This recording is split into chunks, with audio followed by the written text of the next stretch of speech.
มีสิกลับไทยแล้วพี่น้องทางน้องโหน่งก็หาของฝากให้เอื้อยเมื่อกี้นี่ก็พาไปเก็บหมักถั่วพูกับหมักบวบพี่น้องกับกระเจี๊ยบเป็นของฝากวันนี้น้องโหน่งว่ามาเอาข้าวบงน้ำมีเอาเมื่อไปต้มเส้นข้าวเปียกเพิ่นว่าโอ้ยเนาะสิเมื่อบ้านแล้วก็สิกลับฝั่งไทยแล้วน้องๆก็ยังหาของต้อนของฝากให้พี่น้องน่ารักจังเลยนี่น้องนุ้ยตัดให้พี่น้องสบายดีพี่น้องนั่นแหละใส่ถุงเลยใส่ตุ้มข้าวเปียกเมื่อก็บ่ได้ซื้อพักเลยนี่พี่น้องเพราะว่าเขาเปียกหาต้มดุมีมาหน้าเอามาแตงป้าพี่น้องเอามาแตงน้องนุ้ยว่ามาเธอหน้าสิได้เอามาแตงเป็นของฝากแล้วว่ะป้าขึ้นเครือเลยได้พี่น้องจะน้อยกระโจมากเลยนี่ลายเลยป้าพี่น้องมาส่องมึงกบสาวซุกหน่อยหนึ่งก่อนอบวันนี้ได้กินอาหารหรือยังกินแล้วกินวันละ2 มื้อเลยโอ้พี่น้องขึ้นไปลิ่นอยู่ถูกบกบนบกต่อน้องซุปเกลือหัวอาหารพวกพี่น้องเพื่อที่ขึ้นมาหลายเต็มนี่เลยตอนนี้เพิ่นกาพากันไปรีไปซนห่มเนาะเรื่องไม่อยากเห็นลายเป็นใดนี่ของฝากเยอะแยะเลยป้าทุกเอาอีกไหมเรามีเมื่อเสร็จบริเวณซื้อพักเลยเอาไว้ให้ชุมเจ้ากินวันนี้ละพอแหละ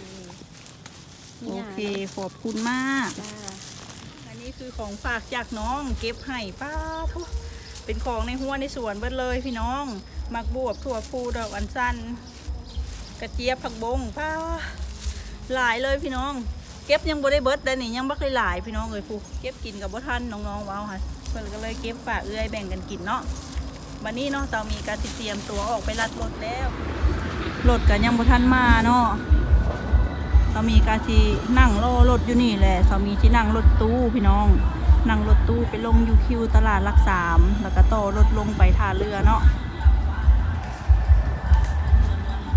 เสียงเพลงเพิ่นเปิดหาอยู่ร้านอาหารพี่น้อง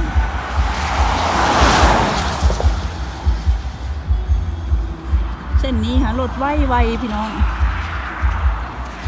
เบิ่งขุมมันเลิกเป็นตายานมอเตอร์ไซค์อันมากกลางคืนแล้วตกหลุมนะพี่น้องมีตะหลุมก็มีกระสินั่งล่อรถอยู่ซุ้มนี่แหละพี่น้อง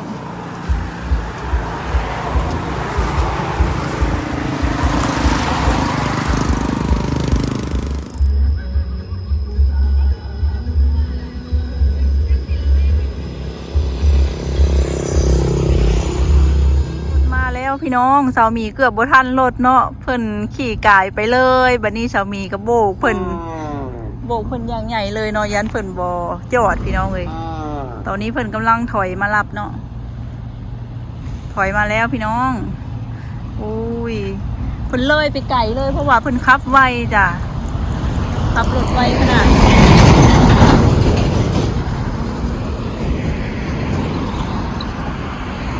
มาแล้วพี่น้องรถคันนี้เลยที่เฮาสินั่งไปลงอยู่คิวท่าแขกเนาะได้ขึ้นรถคันใหญ่เลยพี่น้องครั้งแรกได้นี่ค่ะปกติได้ขึ้นรถตู้คันน้อยๆนะพี่น้องไปวันนี้สามีสิขนของขึ้นรถเลยจ้ะ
สามีมาฮอตคิวตลาดรักสามแล้วพี่น้อง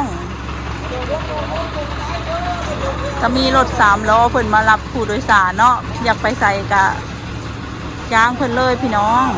สามีก็สินั่งรถ3 ล้อลงไปท่าด่าน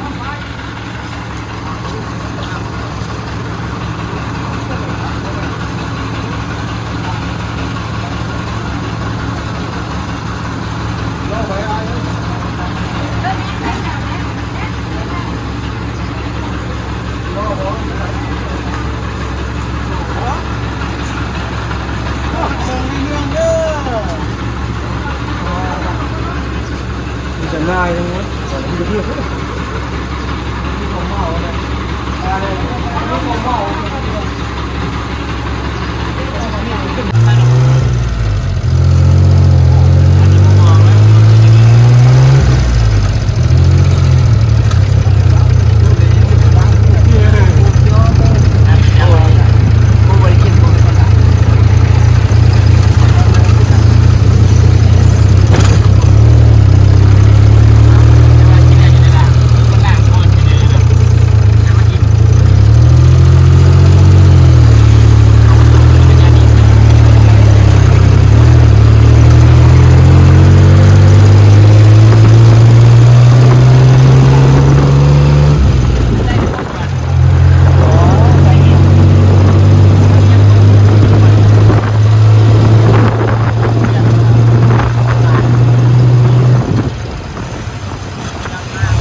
กาได้จำพาสปอร์ตเรียบร้อยแล้วพี่น้องตอนนี้กาลงมาท่าเฮือพี่น้องเอ้ย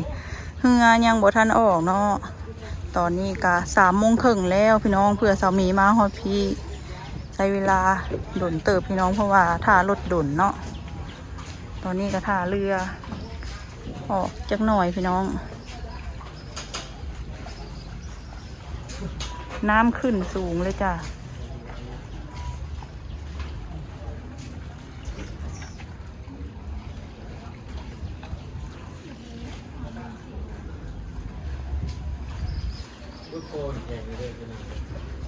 ลำนี้บ่ที่ออกเนาะ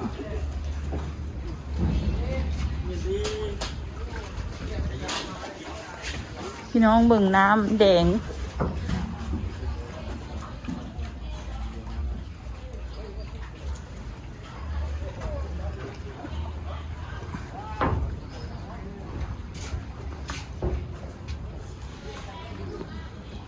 เรือไทยเข้ามาแล้วพี่น้องเสามีสิได้นั่งเรือไทยข้ามฝั่งเนาะ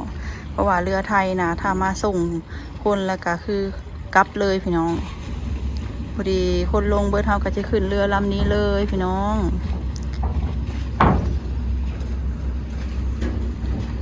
คนบ่ค่อยหลายพี่น้องคนบ่เต็มเรือเนาะน้ำกันไหลแห้งๆพี่น้องเป็นตายานขนาดเลยเมื่อกี้นี่เนาะสามีหันย่านนั้นพายุเข้าขนาดเลยลมแห้งเมื่อกี้นี่พี่น้องตอนนี้หันลมหันนิ่งแล้ว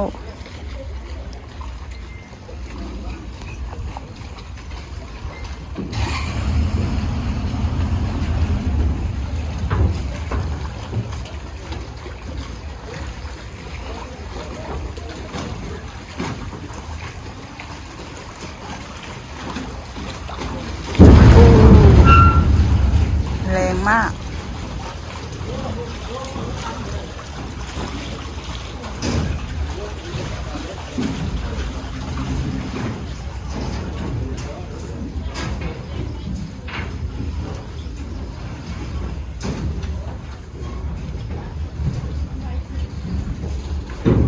วันนี้เฮากะจิขึ้นลำนี้เลยพี่น้องเพิ่นกะจิออกเลย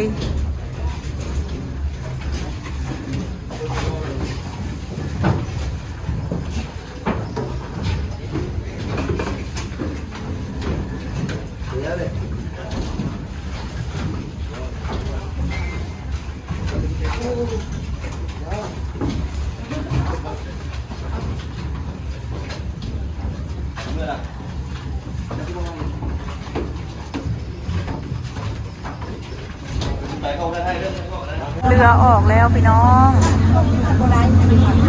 คนกระหลายเต็มเรือเลย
เจ้าซื้อตัวแล้วยังนี่เลยเดี๋ยวฟ้าย่านตัวมันเกิดไป มาเป็นคนจะรับผิดชอบไหนจะรับผิดชอบไหนเขาบอกเดี๋ยวจะอนุญาตเนี่ยเพราะว่านี่เพลงเรียบร้อยวัดยอดตกงานมาเขายังจะไหว้ มีกาขามาฮอตฝั่งไทยแล้วพี่น้องป้าพี่น้องเลยตอนนี้ประมาณ4 โมงป่ายเนาะถ้ามีกาจิขึ้นไปจำบัตรแล้วพี่น้อง เดินทางมาจากเซโนจะมีขึ้นรถบ่ายโมงครึ่งพี่น้องมาฮอตพีฮะ4 โมงเกือบครึ่งเนาะเรามีการได้ลงทะเบียนแล้วเรียบร้อยพี่น้องเพิ่นลงทะเบียนให้กับมือเลยเนาะลงปุ๊บแล้วก็ข้ามมาปั๊บเนาะเอาพี่น้องสำหรับคลิปนี้สามีขอตัวลาไปก่อนเด้อพบกันใหม่ในคลิปต่อไปจ้าสำหรับคลิปนี้ลาไปก่อนจ้าบ๊ายบาย